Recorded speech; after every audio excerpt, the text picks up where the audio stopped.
1.3 Stoichiometry Learning Outcomes 1.3a Write and balance chemical equations by inspection method. Balancing chemical equations. Before we can balance a chemical equations, we need to know what is represented by a chemical equations. A chemical equation shows a chemical reaction using symbols for the reactants and products. The formula of the reactants were writing on the left side of the equations, while the products are on the right. For example, given an unbalanced chemical equations, NH3 react with CuO to form Cu plus N2 and H2O. For these equations, NH3 and CuO are reactants, whereas the Cu, N2 and H2O are known as the products.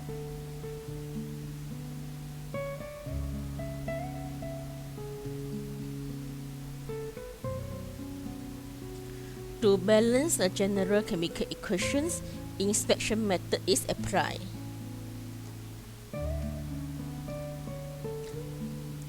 To apply the inspection method, first we need to write down the unbalanced equations, write the correct formula for the reactants and product. Secondly, balance the metallic elements, for example, metal from group 1 and group 2, followed by the non-metallic atoms, for example, elements from group 15, 16 and 17.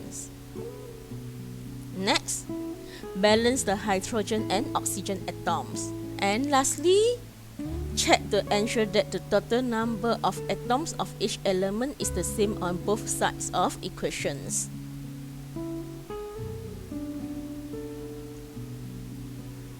Example, balance the chemical equation by applying the inspection method. Given the unbalanced chemical equations, NH3 react with CuO to form Cu plus N2 plus H2O. To balance the chemical equations, first write down the unbalanced equations. NH3 plus CuO to form Cu plus N2 and H2O. First step, balance the metallic elements. In these equations, metallic elements refer to Cu. Check the number of Cu on both sides of the equations. There are one Cu on the left and there are one Cu on the right. Means Cu is balanced. Next, balance the non-metallic elements. Non-metallic elements means nitrogen in these equations. There are one nitrogen on the left and they have two nitrogen on the right. So to balance it, we need to place the number 2 in front of the NH3. So now nitrogen is balanced. Balance the hydrogen atom. Check the number of hydrogen atom. On the left hand side we have 3 times 2, that is 6 hydrogen, whereas on the right hand side they only have 2 hydrogen. So to balance it, we need to place the number 3 in front of the H2O. So we have 3 H2O.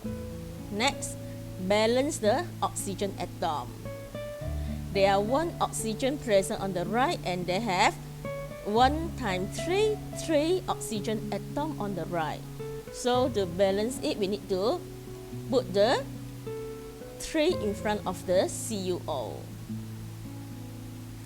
Last, recheck to ensure all the elements are balanced. After we balance the oxygen, we'll notice that they have 3 Cu present on the left, but they only got 1 Cu on the right. So to balance it, we need to put the 3 in front of the Cu. So here we have the balanced chemical equations. 2 NH3 react with 3 CuO to form 3 Cu plus N2 and 3 H2O.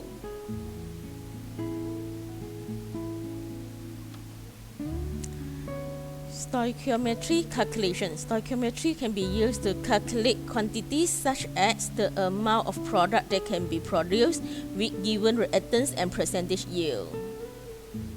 Stoichiometry calculations can predict how elements and components diluted in a standard solution react in experimental conditions.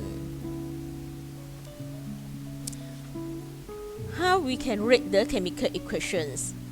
Given a chemical equations, CaCO3 plus 2H2O to form CaCl2 plus CO2 and H2O.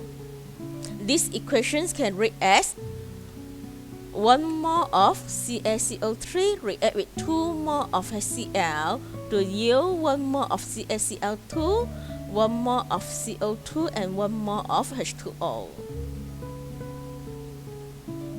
Stoichiometry can be used for calculating the species we are interested in during a reaction.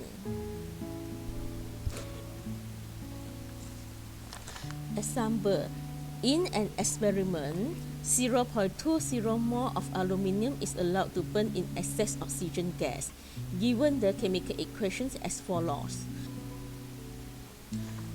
4Al react with 3O2 to form 2Al2O3.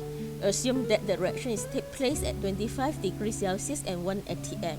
Determine the amount in gram of Al2O3 produced when the reaction is completed, given that reactive molecular mass of Al2O3 is 102. In these questions, given 0.20 mole of aluminium and asking for the amount in gram for Al2O3.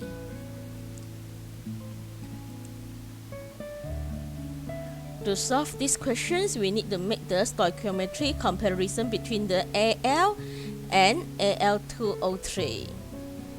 So from the equations, 4 mole of aluminium will produce 2 mole of Al2O3.